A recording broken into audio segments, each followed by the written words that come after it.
ಸಖತ್ ಖಾರ ಬಣ್ಣ ಮತ್ತು ರುಚಿ ಆಚಿ ಚಿಲ್ಲಿ ಪೌಡರ್. ಬಿಹಾರ ಚುನಾವಣೆಯಲ್ಲಿ ಕಾಂಗ್ರೆಸ್ಗೆ ಸೋಲು ವಿಚಾರಕ್ಕೆ ಸಂಬಂಧಪಟ್ಟಂತೆ ಇದೀಗ ಸತೀಶ್ ಜಾರಕಿಹೊಳಿ ಅವರು ರಿಯಾಕ್ಟ್ ಮಾಡಿದ್ದಾರೆ. ಈ ಫಲಿತಾಂಶ ಏನಿದೆ, ಈ ಫಲಿತಾಂಶ ಯಾವುದೇ ಕಾರಣಕ್ಕೂ ರಾಜ್ಯದ ಮೇಲೆ ಪರಿಣಾಮವನ್ನ ಬೀರಲ್ಲ ಅಂತ ಪಿಡಬ್ಲ್ಯೂಡಿ ಸಚಿವ ಸತೀಶ್ ಜಾರಕಿಹೊಳಿ ಅವರು ಇದೀಗ ಹೇಳಿಕೆ ನೀಡಿದ್ದಾರೆ. ನಮ್ಮ ರಾಜ್ಯದಲ್ಲಿ ಅಹಿಂದ ವರ್ಗಕ್ಕೆ ಯಾವತ್ತೂ ಕೂಡ ಮಹತ್ವ ಇರುತ್ತೆ, ಈಗಲೂ ಕೂಡ ಮಹತ್ವ ಇದೆ. ನಮ್ಮ ಜನರ ಮನಸ್ಥಿತಿ ಬೇರೆ, ಬಿಹಾರ ಜನರ ಮನಸ್ಥಿತಿ ಬೇರೆ ಅಂತ ಹೇಳಿ ದಾವಣಗೆರೆಯಲ್ಲಿ ಸಚಿವ ಸತೀಶ್ ಜಾರಕಿಹೊಳಿ ಅವರು ಹೇಳಿಕೆ ನೀಡಿದ್ದಾರೆ.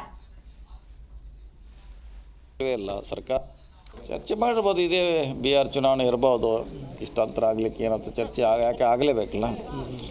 ಬರೀ ಗೆದ್ದ ಚರ್ಚೆ ಆಗಬಾರ್ದು, ಸೋತಲ್ಲಿ ಕೂಡ ಚರ್ಚೆ ಯಾಕೆ ಸೋತೀವಿ ಅಂತ ಅದು ಭಾಳ ಮುಖ್ಯ. ಸಾಕಷ್ಟು ಹಿನ್ನಡೆ ಆಗಿದೆ ಸರ್,